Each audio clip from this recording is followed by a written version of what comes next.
Oh man. You know, it's every night, but when the Clippers win, those nights that sleep hits different. Anyways, hey guys, it's Cam for 15 back at it with another video for you guys. And I'm back with another Clippers game recap where the Los Angeles Clippers beat the Utah Jazz 118 to 104. Again, let me just say this to the Jazz. You're not playing the stupid Memphis Grizzlies. Okay, okay. First things first. What a game from the Clippers. Just from the standpoint of what they gave us in that first half, man.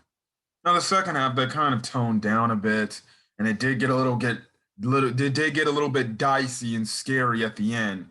But also with the fact that Kawhi was sitting out because of guess apparent knee issue, but he said he's good.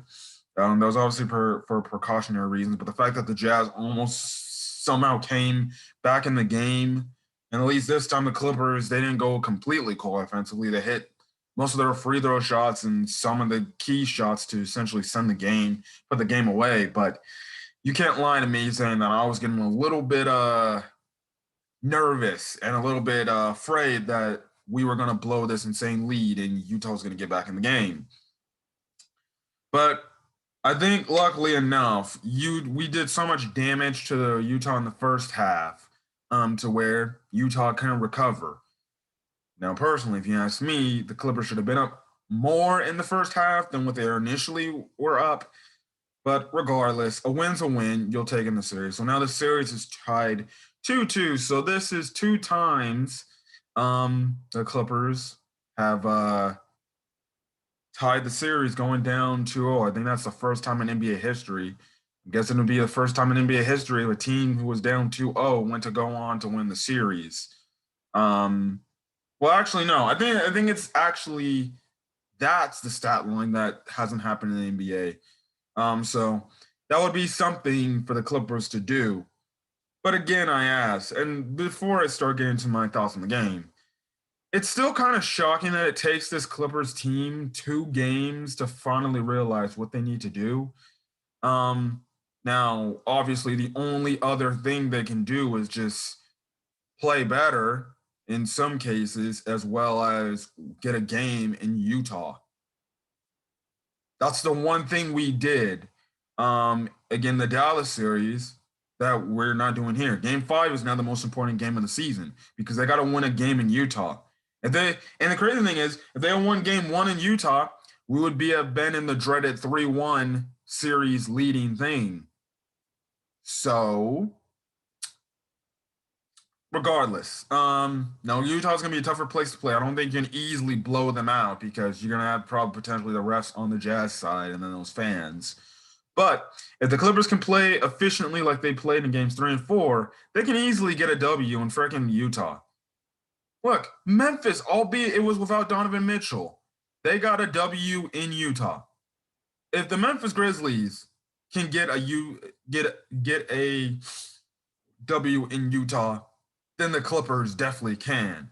And anyways, the Clippers almost did the last 2 games, even though they didn't play the best. Because guess what?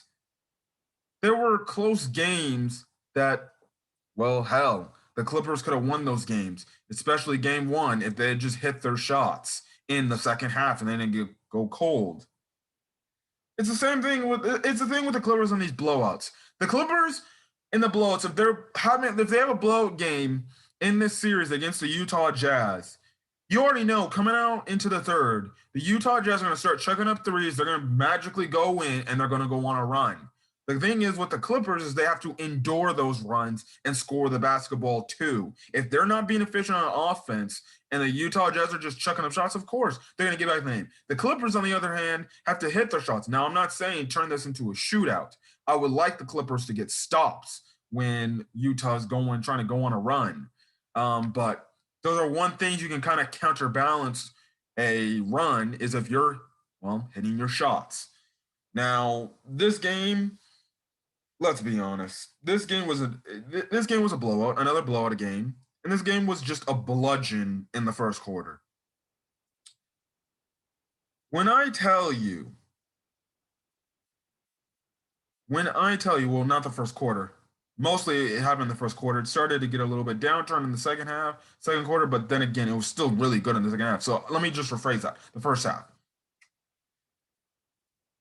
If I had told you, if I had showed any knowledgeable person, this is the type of play the Clippers can do on a daily game basis, most NBA fans would be like, that's what makes them clear cut favorites to win a championship. And this is the one thing that irks me, pisses me off as a Clippers fan, is the fact that I look at the first half of this game and I'm like, why can't we do that every fucking game? No, I'm being serious. Why can't we do that every fucking game? Where we just ramp up the defense to the point we cannot have an opposing team get nothing. If the Clippers play like that, no team is beating them. No team. The only team I feel like that could hang in with them or hang in with that type of performance would probably be the Brooklyn Nets, a fully healthy Brooklyn Nets team. But the Phoenix Suns couldn't beat that team. The Utah Jazz for damn sure couldn't beat that type of team if they're playing like that. And if they're hitting on offense, on all cylinders on offense efficiently, they're one of the most unbeatable teams in the league. And if not the best Western Conference team in the league. Listen, definitely a key going forward is this.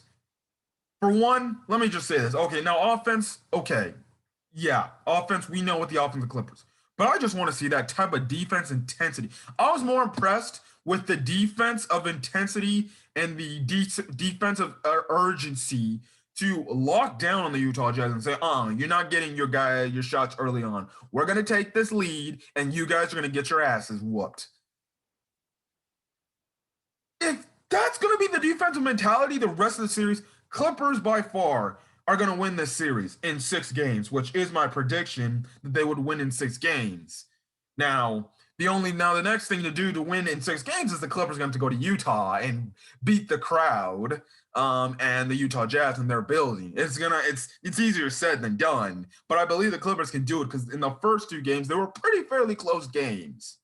The thing is, the difference in those games is Paul George and Kawhi Leonard are going to have to give us the same performances they gave us in games 3 and 4 in game 5 in Utah. There you go. So the defense intensity was great in the first half. It did slack off a bit in the second half. But again, like I said, there was a few times Utah went on like 2 or 3 runs in the second half.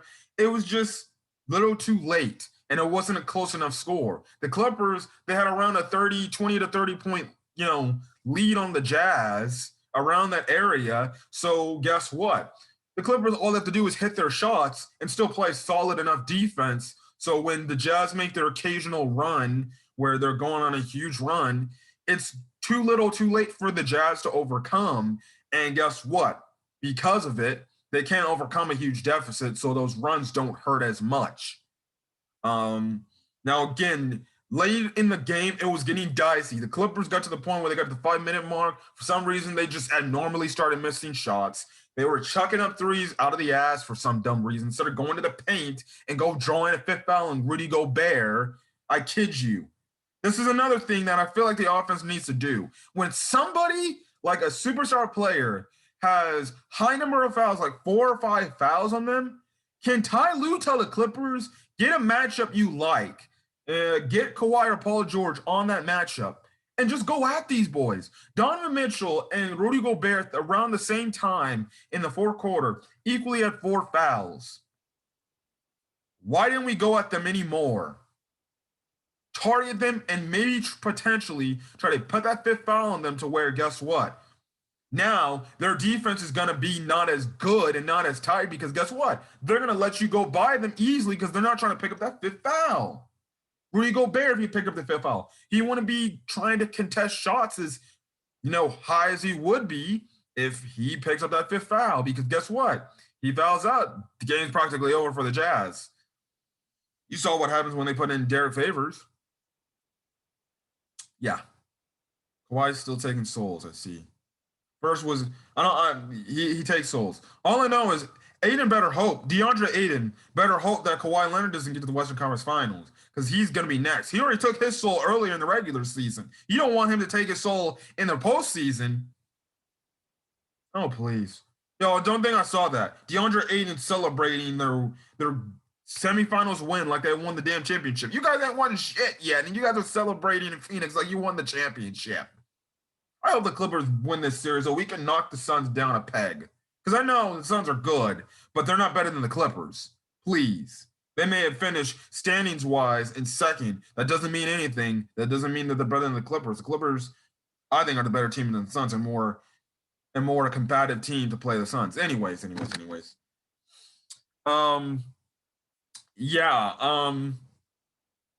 the one thing. But as I was saying, there were normally hitting shots. You know, they weren't trying to force the action on Rudy Gobert and Donovan Mitchell to try to get that fifth foul or sixth foul on them. So hopefully, if they got those numbers where they have 4 to 5 fouls on them, go at them, please. I kind of also hate the hesitancy when they're driving on Gobert. They just just stop and kick it out. Ninja, make up your mind with what you want to do. Honestly, I just say screw it and just drive on Gobert. You can call me stupid. I'd say screw it.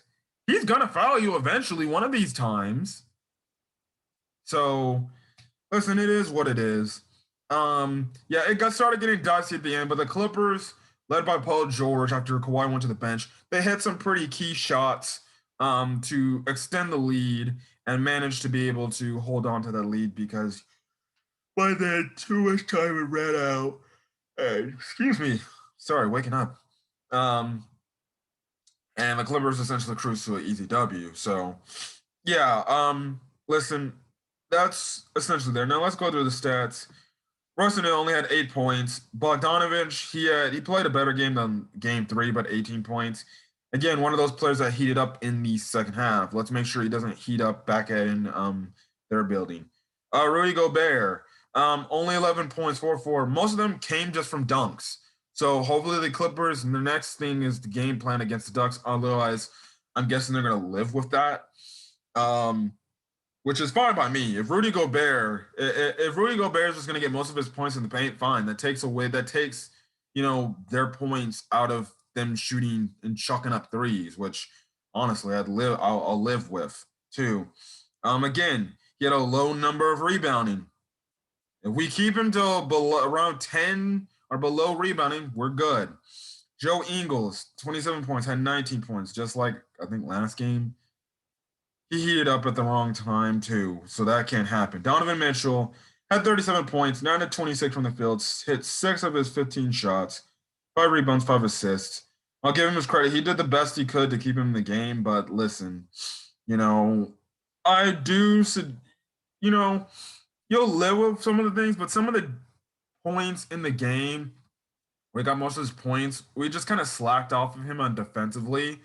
Listen, I don't really request you. I really don't advise you do that in game 5 against Utah because Utah will get loud every time he hits a damn shot. So can we stop slacking off and make up our mind? If we're going to try to double and trap this guy, please make your mind up on what you want to do. Personally, I say get the ball out of his hands. This clown cannot be having 37 points. He's starting to really irk me. I'm already going to prepare myself for Devin Booker anyways if we get to the Western Conference Finals. I did think that the Clippers could have did a better job at guarding Donovan Mitchell in the second half. I thought he did heat up too much, but again, like I said, because we were up so big, his score didn't really hurt. Stop making game recaps in the morning. Anyways, I still believe the Clippers should go at him. Regardless, I still think that ankle is some sort of messed up because there was a few times where, his shot started to be a little bit like it wasn't as strong in there because I felt like it had something to do with the ankle. So I said the Clippers continuously need to go at Donovan Mitchell and make him work on that bum ankle. He can say it's good. I don't care. I saw what I saw. Now, maybe it's a lot better, But who knows? Maybe it's no, maybe it's not. We'll see. I still request the Clippers go at him with that weird ankle. The only other person, again, like I said, is be interesting to watch for is Conley going to play Game 5, which in my heart of hearts, he was questionable for Game 4. I have a feeling he's going to be playing Game 5. I already know that. And luckily, hopefully, the Clippers can overcome Clipper killer Mike Conley, if you know him from his Memphis Grizzlies days. But regardless, which is my whole standpoint of course, this clown has a hamstring issue, and he can magically come back. Okay, whatever. Yeah, he's 100% after coming back from a hamstring issue. Is it? Which I don't know. I've heard this hamstring issue is worse than Harden's hamstring issue. I don't. I just don't know. I hope for my sanity, the Clippers, and for the Clippers' sanity, that he doesn't play at all this series, or the least that we can do is the Clippers can wrap this series up before he's scheduled to come back. So we'll just to see if he's going to be playing. I hope he doesn't play, but listen, if he does play, you're just going to have to man up and play the dude, because guess what? You're gonna have to try to beat him eventually. And hey, really, Mike Conley, yeah, he shoots threes and then he kind of just throws up lobs to Gobert, and obviously he's gonna see that. So we're just gonna do a good job on him defensively. He's obviously gonna take off a lot for Donovan Mitchell, but yeah, we'll see. Niang played 13 minutes off the bench, did nothing. Derek Favors. Yeah, I think Derek Favors went to heaven because he got his soul taken by Kawhi. Good Lord. That's all I'm going to say for that. Jordan Clarkson, 30 minutes. Sucked again, like I typically expect him to see. He's their version of Reggie Jackson. Rarely plays any defense. All he does is chuck up shots, which is actually even worse than what Reggie does. 3 of 12 from the field, only had 8 points. If they can if he can have low number of points in Utah, that's a win defensively for us. So let's keep that up. Let's go into the Clippers stats. Nicholas Batum, great. His defense was phenomenal. He didn't have a good shooting night tonight, but he was great defensively. 7 points, 2-8 from the field, 1 of 6, 7 rebounds, 4 assists. Again, listen, I honestly think we just got to roll the small ball lineup unless we play fucking maybe Philadelphia if that comes to in the finals. Because I don't, the only thing that sucks is that damn Serge injury really sucks. Because Zoo is we'll talk about Zoo soon. Yeah, but Batum, man, he's just a solid role player. I've said it many times. If they're gonna come back with this core next year, please resign Nicholas Batum. This man has been so clutch for us. I just love this guy. Kawhi Leonard, even though he sat down late in the game for precautionary reasons, he was 9 of 19 from the field, hit 3 of his 7 3-point shots, had 7 rebounds, 3 assists, and 31 points. So another good Kawhi Leonard game where he had 30 points. We need that going forward in this series. Good. Let's keep it that way. Oh, wait. Another sighting. Marcus Morris Sr. Also, his brother was in attendance in the game again. Coincidence? I think not. He tends to play really good when his brother's in the arena. Maybe the Clippers should hook on Markieff Morris. I know he's the enemy for the Lakers, but maybe they should hook him up, put him on a plane, get straight to Utah so he can watch his brother play. Because my God, 6 of 11 from the field, hit 5 3-pointers. When that first one went in, it was just smooth sailing. 6 rebounds, 1 assist, and 24 points. We finally had the Marcus Morris breakout game where Ty Lue slapped some sense in this guy, just hit your damn shots. If this guy can hit his shots in these next 2 games, if the Clippers want to win in 6, and he's doing this, dude, trust and believe me. I'm not saying it's going to be smoothing to an easy 6 series, easy Western Conference Finals, but I like my chances if Marcus Morris is hitting the shots. Let's hope Marcus Morris doesn't go back to being cold Morris. Reggie Jackson, He didn't have a really good game. Thank God Ty Lue didn't keep him in the game when he knew Patrick Beverley was doing a better job than him defensively, and even Terrence Mann. He took him out. Reggie Jackson only had 4 points, so he had on a clear off night tonight. But regardless, I'm not going to really read his stat line because it's kind of pathetic. He only had 1 rebound and 3 assists. He didn't do much anything. 4 points. Paul George, again, had another great, efficient game. 9 of 20, 4 of 10, 9 rebounds, 4 assists, and 31 points. I want that, Paul George. Now, please replicate that in Utah and shut these damn Utah Jazz fans up. My God. See, Paul George plays like this alongside Kawhi Leonard, which again, they combined for 62 points. When the Clippers star players combine for 60 points or more, we end up winning. That is just a fact. How many times do I have to say this? We need Kawhi Leonard and Paul George to have an efficient. And again, they led the team in field goals attempted. Kawhi with 19, Paul George with 20. Damn near similar, just like game 3 when they both had 24 shots attempts in the last game. They need to be taking the most amount of shots. And there you go. So my only thing is hopefully Paul George can give me this type of performance in Utah where he's efficient and he's scoring the basket. Because guess what? That'd be a quick way to shut up the Utah Jazz fans and send them home going back to their little, I don't know, churches. I don't want to make fun of religion. I don't like to do that because everybody is, they're entitled to their own beliefs. But hey, they can go back to their own churches and look in whatever book they can look in to do some voodoo bullshit and say, oh, please, this can't be happening. Anyways, Zubac. I thought he was all right. Morally in the downturn, though. See, the problem with Zubac with me is this. Zubac can come in and not really be much of an impact like you expect him to be. Honestly, there's a reason why Zoo was kicked out of the starting lineup because he literally sometimes gets run off the court because he's a deer in headlight. Listen, I love Zoo, but this man is clumsy as hell. And the only thing about Zoo is this.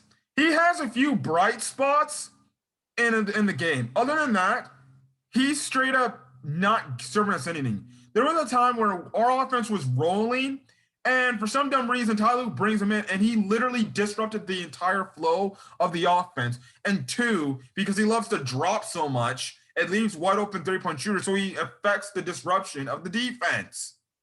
And then when Kawhi Leonard went out for the precautionary reason, they bring in Ty Lue. Or not Ty Lue. They bring in Zoo.